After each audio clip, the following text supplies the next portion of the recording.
ah, hey, ah, hey, ah, hey, ah, hey, ah, hey, ah, hey, ah, hey,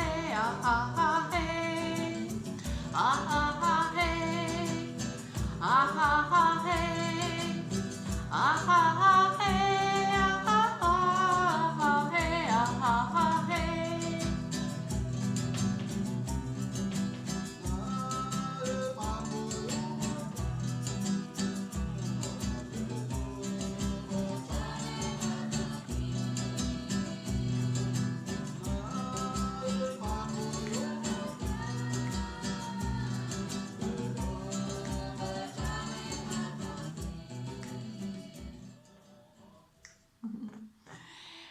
Voilà, voilà, voilà, voilà. Un petit intro musical. Bonjour, bonjour. Mon nom c'est Amélia, Amélia Thomas. Et je voudrais vous raconter l'histoire de électrosensibilité que j'ai surpassée. Ça a commencé en juillet 2019. J'étais terrassée soudainement, brusquement, brutalement par les ondes. Oui, les ondes, la 5G, l'électromagnétisme, allez, tout ce tralala concernant l'électrosensibilité. Et quand je dis que j'étais terrassée, eh bien oui, là, j'ai été terrassée. Pendant 6 mois, j'étais allongée, mon corps était enflammé de ma tête aux orteils. Je ne pouvais plus bouger. Donc 6 mois, j'ai grimpé dans le lit, j'ai grimpé pour sortir du lit. J'ai pu encore faire mes commissions, puis retourner, me ressourcer dans le bois, retourner. Mais pour le reste, allongée. Après, quand j'ai pu surmonter ça, restaurer tous mes organes qui ne fonctionnaient donc plus parce que tous les organes étaient bloqués. Et donc le pire, c'était le nettoyage qui ne se faisait plus. Donc j'étais en train d'entasser. Et là, au moment où j'ai pu surmonter ça, je suis tombée dans une période où je ne pouvais plus me concentrer. Ni lire, ni écrire, ni calculer. Et j'adore calculer. Mais ça n'allait donc plus. Mon cerveau, il était totalement en chaos. Parler, ça allait. Je pouvais comprendre des mots, ça allait. Mais pour lire, je prenais ma feuille et avec mon doigt, je suivais chaque mot. Et là, à la fin de la phrase, je ne savais plus qu'est-ce qui était marqué. Donc chaque mot, je comprenais encore. Mais 3 mots, ça n'allait plus. Et lire une phrase, je ne comprenais rien du tout de ça. Donc là, et il y avait donc beaucoup de travail, hein, c'était clair. La concentration, le mind, il était totalement parti se balader. Donc là, j'ai travaillé ça. Donc j'ai commencé à faire des recherches sur internet, of course, mais le travail se faisait vraiment péniblement. J'étais à mon ordinateur, je sentais des ondes comme un rayon laser avec plein d'aiguilles dedans m'attaquer dans mon corps, parcourir comme des fourmis tout ce corps. Et donc j'étais là en train de me forcer pour quand même surmonter chaque fois. Donc comme un escargot, je parcourais le chemin et je surmontais les hauts et les bas comme un escargot. Donc là, mais encore là, je n'avais pas compris ce qui m'était arrivé. Pas du tout. Pas du tout. Je ne comprenais pas. J'étais terrassée. J'étais simplement en train de penser à la survie.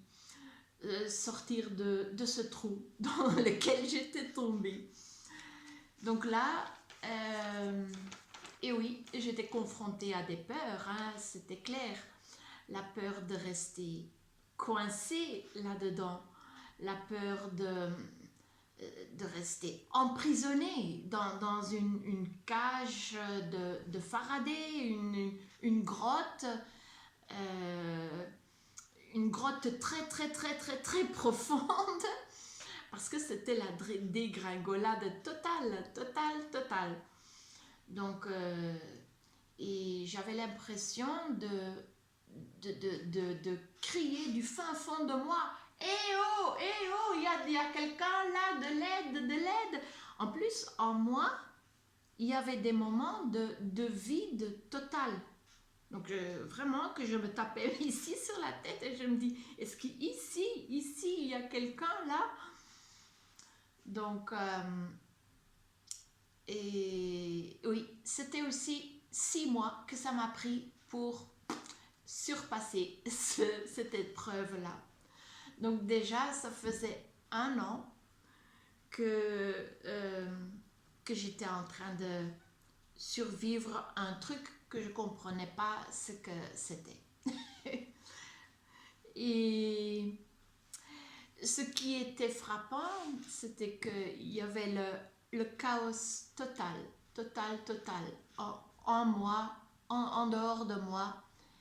Mais en moi, il y avait plus de connexion intérieure, rien, nada, zéro. Et plus de racines, plus d'ancrage. Je flottais, mon esprit flottait autour de mon corps. Il était donc pas dans le corps, il était là quelque part autour. C'était donc le chaos. Et mon rêve, c'était de vivre dans la nature, de sentir le calme, le zen, le bien-être. Parce que après ces 6 mois de révalidation de mon cerveau, je commençais à entendre un hélicoptère. Et puis encore un hélicoptère. Et puis, à un certain moment, c'était comme si au-dessus de la maison, il y avait plein d'hélicoptères tout le temps, 24 heures sur 7, plein d'hélicoptères au-dessus du toit de la maison. Et moi qui me sentais en plus dans un camion tout le temps, il n'y avait plus de calme, 24 heures sur 7. Donc là, c'était le chaos total à ce point-là. Beaucoup de bruit, énormément de bruit. Et donc pas de calme. Méditer, ça n'allait donc plus. Hein. Déjà 1 an, ça n'allait plus. Mais à ce moment où j'ai commencé à entendre les hélicoptères, les tanks, ça là, la méditation, c'était hors de question. Hein. Donc, oui. Mais après ce temps-là, mes premières compréhensions, c'était que il devait y avoir quelque chose avec les ondes. Parce que au moment où le tout total avait commencé, il y a eu dans la maison où je résidais, il y a eu un changement de Wi-Fi. C'est-à-dire, l'ancienne version qu'on connaît, ce sont des ondes à 360 degrés, des longues ondes, hein? Ça avait été changé dans un rayon laser qui était focusé droit sur la fenêtre de ma chambre. derrière lequel j'avais mon bureau. Et ça, c'était donc un rayon dirigé avec des courtes ondes comme des aiguilles. Et donc là, je pensais que ça avait commencé à ce moment-là. Il y avait bien d'autres paramètres aussi que je mentionnerai dans une autre vidéo. Mais maintenant, je me concentrerai sur les ondes. Et donc, j'avais fait venir un inspecteur. Mais là, il disait qu'il n'y avait pas quelque chose d'anormal, mais que lui, il venait chez beaucoup de gens où il mesurait des valeurs qui n'étaient pas trop anormales, mais ces gens continuaient quand même à avoir plein de problèmes. Et donc, je tombais, moi, parmi ces gens-là. Mais il parlait aussi de l'électricité. Et en fait, ça, c'était un point qui avait été abordé avant, quelques mois avant, quand j'étais rentrée dans cette maison-là, parce que chaque fois que je voulais repasser mes habits, les plombs, ça n'allait plus, plus d'électricité. Donc là, j'entendais que l'électricité n'était pas trop en ordre, qu'il y avait toujours eu des problèmes avec le terre. Mais bon, soit c'était une rénovation d'une rénovation d'une rénovation et on faisait avec. Mais bon, moi, je ne faisais pas encore tout de suite le lien parce que les 4 mois avant que j'ai eu ces problèmes et que j'étais rentrée dans cette maison-là, je n'avais pas vraiment senti de problème à ce point-là. Mais bon, ça revenait quand même plus tard. Ce que je comprenais aussi, c'était que j'avais, malgré le fait que j'avais déjà fait énormément de purification, je devais quand même avoir beaucoup de toxines et surtout des métaux lourds. Parce que regarde là, un petit point que j'ai sauté, je suis ici mon petit papier parce que mon parcours a été tel que ma mémoire a changé. Donc j'ai sauté un petit point. Mes formations, c'est que j'ai fait les études d'ingénieur en construction et que j'ai un passé de tout de même 10 ans de travail avec les plantes médicinales, le chamanisme très avancé, aussi sur un cheminement christique. Et là,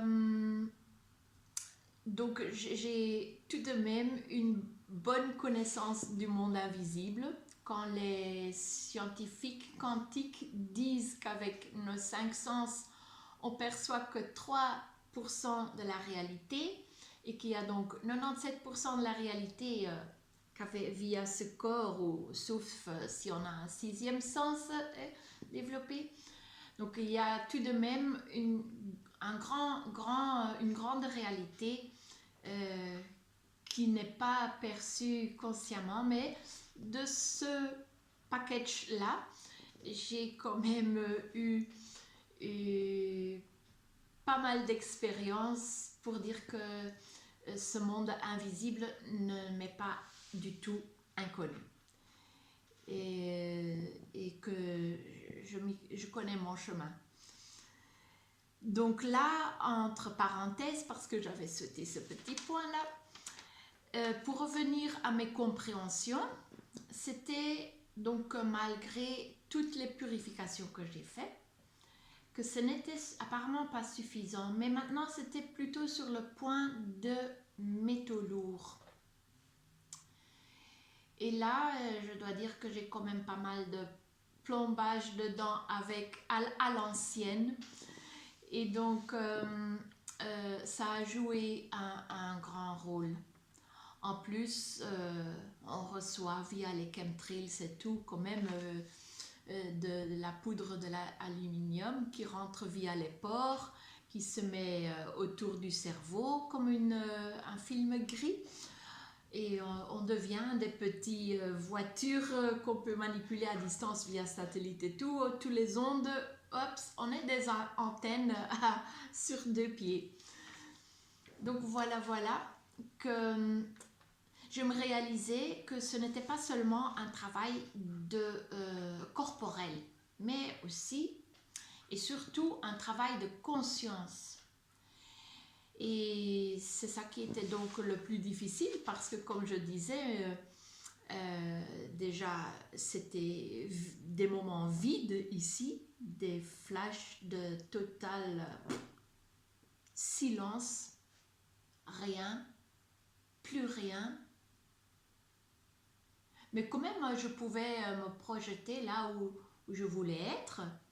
Mais ici, dans ce corps, j'étais dans un trou très loin, très profond. Donc là, il y avait du travail de conscience à faire. Et puis, d'autres compréhensions, c'était des liens plutôt mystiques. Que les métaux lourds sont liés à la Lune. La Lune est liée à l'âme. L'âme que nous ne sommes pas, c'est le véhicule qu'on utilise quand on est parachuté ici sur Terre. Donc on a notre essence divine et on a un véhicule, l'essence divine qu'on appelle l'esprit, et le véhicule qu'on appelle l'âme. Et puis tout ça est lié aux émotions, les pensées, le karma, l'illusion finalement, tout ce qu'on n'est pas, tout ce qui n'est pas notre essence. Alors que nous, on est en fait des soleils, des êtres de lumière. Et donc là, je me trouvais vraiment dans les griffes de la Lune. Et bon là, j'ai naturellement rencontré le chef. Et bon, c'est une autre histoire qui viendra dans une autre vidéo. Bon, pour dire que mon travail se faisait sur plusieurs plans. Il y avait le travail sur le corps physique, sur le corps intuitif, sur le corps émotionnel, mental, karmique, bouddhique, atmique, ce qui veut dire à la naissance, à la source. Donc du ici et maintenant jusqu'à la source, là, toutes les étapes, j'ai dû travailler. Parce que le moindre désalignement se sentait quand je faisais un pas en avant sur le plan physique, il y avait tout de suite du retour sur des plans plus hauts. Donc il fallait à chaque fois corriger et j'ai pris ça comme un travail du pied gauche, pied droite, pied gauche, pied droite, pied gauche, pied droite, c'est-à-dire le corps physique, la conscience, le corps physique, la conscience, le corps physique, la conscience. Et donc de là, les corrections se faisaient yin-yang, noir-blanc, masculin-féminin, notre essence et l'illusion, le maya.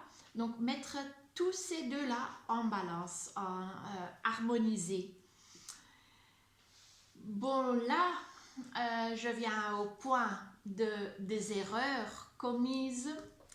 C'est de perdre trop de temps avec des béquilles. Des béquilles, donc tout produit extérieur est finalement une aide temporaire. Bien pour la révalidation, donc pour faire le pont de se trouver dans l'état de maladie jusqu'à l'état de santé, hein, pour faire ce pont. On peut utiliser des produits extérieurs, hein, mais c'est pas la fin ni le but de rester coincé là-dedans, parce que sinon le travail ne se fait pas. C'est temporaire, il y a des petites améliorations jusqu'au moment où il y a de nouveau un grand clash. Et donc là,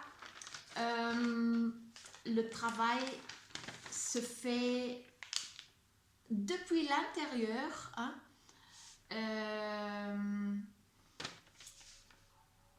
avec des béquilles jusqu'au moment où on se rend compte qu'on n'a plus besoin de ça. Voilà, voilà. Donc, après plus de 2 ans, j'ai en fait mis au point une méthode que j'ai alors appelée la 5G survie. Comment dépasser l'électrosensibilité? 8 étapes pour surmonter les ondes. Qui va encore s'approfondir car en fait en cours de route, j'ai encore cogné une dernière phase de non-alignement qui était très confrontant parce que là j'ai vraiment senti que la maison n'avait pas de terre sur le plan du circuit d'électricité. Et ça m'a pris quand même aussi quelques mois pour perforer ce bloc de béton. Donc là, j'ai commencé à travailler avec la vérité du sang. Parce que le sang, c'est la vie. C'est là que réside tout ce qu'on a hérité de nos ancêtres, tout ce qu'on a vécu dans ce corps-ci. Il y a même des interférences avec d'autres vies. Mais bon, si on surpasse le temps, sur le plan absolu, le temps n'existe pas, hein, donc, mais tout de même, il peut y avoir des interférences et tout ça peut se trouver dans le sang. Donc, ça m'a amené à travailler sur l'ADN. Donc, encore plus finement, hein. Et j'ai été voir la physique quantique. J'ai fait des connexions avec les écritures saintes. Parce qu'il y a tout de même beaucoup de know-how là-dedans. Et la perception de qui nous sommes, qu'est-ce qu'on vient faire ici dans ce monde, et tout ça. J'ai vu passer le revue. Puis, il y a aussi eu les lois cosmiques, comme Fibonacci, Tesla, le nombre d'or, pi, phi, tout ça a passé le revue. La tradition primordiale, ça aussi, qui est la tradition avant les religions, avant toutes ces écritures saintes. Et donc tout ça m'a amené chez le démiurge, Yahweh, comme on l'appelle aussi, ou il y a de Boat, ou il a plein de noms, hein, mais le grand chef de cette création, on l'appelle le créateur de ce monde. Il n'est pas Dieu, c'est ça la confusion, qu'on l'appelle des fois Dieu. Ce n'est pas Dieu, il fait très bien son travail, il est là pour gérer le tout total.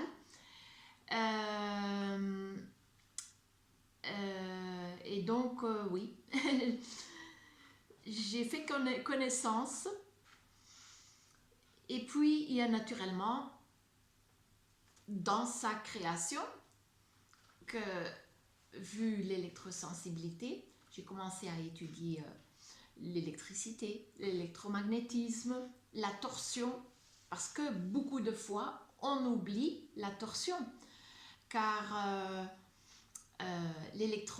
l'électricité qui passe un fil, prenons ici, hop, ça a un champ électromagnétique, mais c'est pas que seulement ça qu'on sent, et surtout quand on est électrosensible, les ondes font une torsion.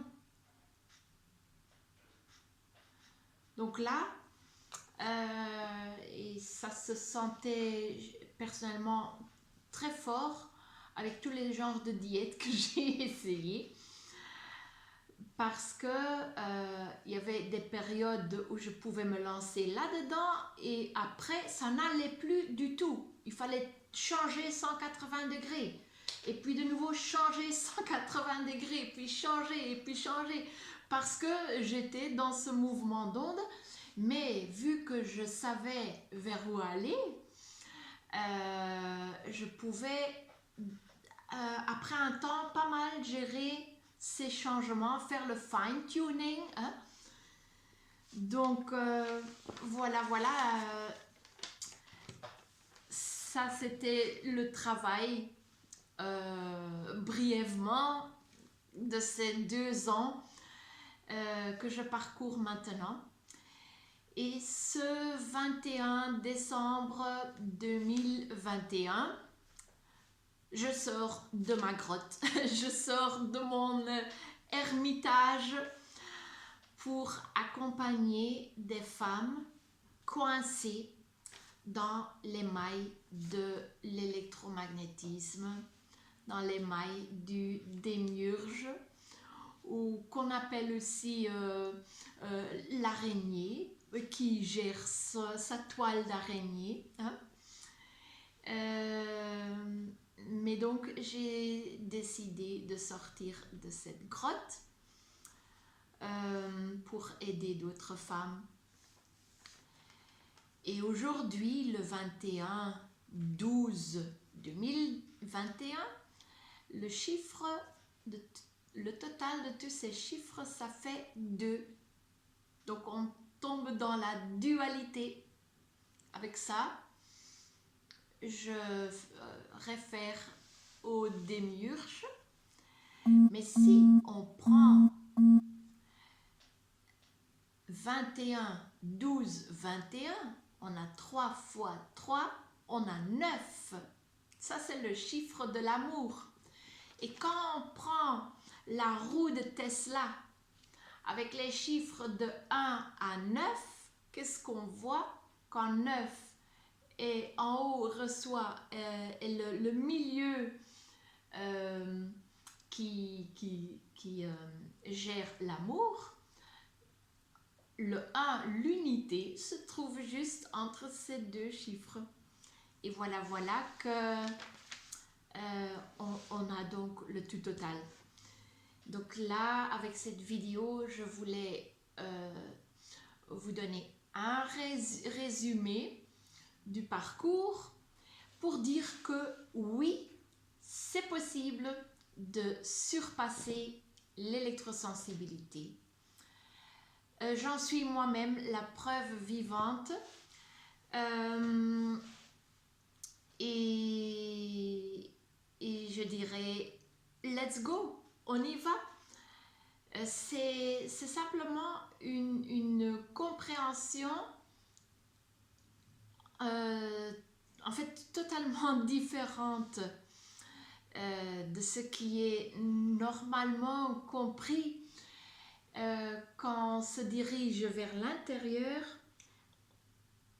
Les ondes, si aujourd'hui c'est la 5G, demain c'est la 6G, 7G, ça va se suivre. La pression entre guillemets va augmenter, mais en fait là n'est pas trop le problème. C'est ici le travail à faire. Après on peut surpasser tout ça. Et c'est cette compréhension là que j'aimerais expliquer dans cet accompagnement parce que ça fait tout de même une très grande différence. Et voilà. Donc, si vous avez aimé la vidéo, il y a en bas le petit pouce, le like, ou vous pouvez même sharer. Si vous connaissez d'autres gens qui sont encore dans les mailles de l'araignée, sharez la vidéo. Ça serait un grand plaisir de voir agrandir le groupe et qu'on puisse s'entraider au plus que possible, au mieux que possible. Et on y va! Viva la vida! Yes, yes, yes, yes, yes!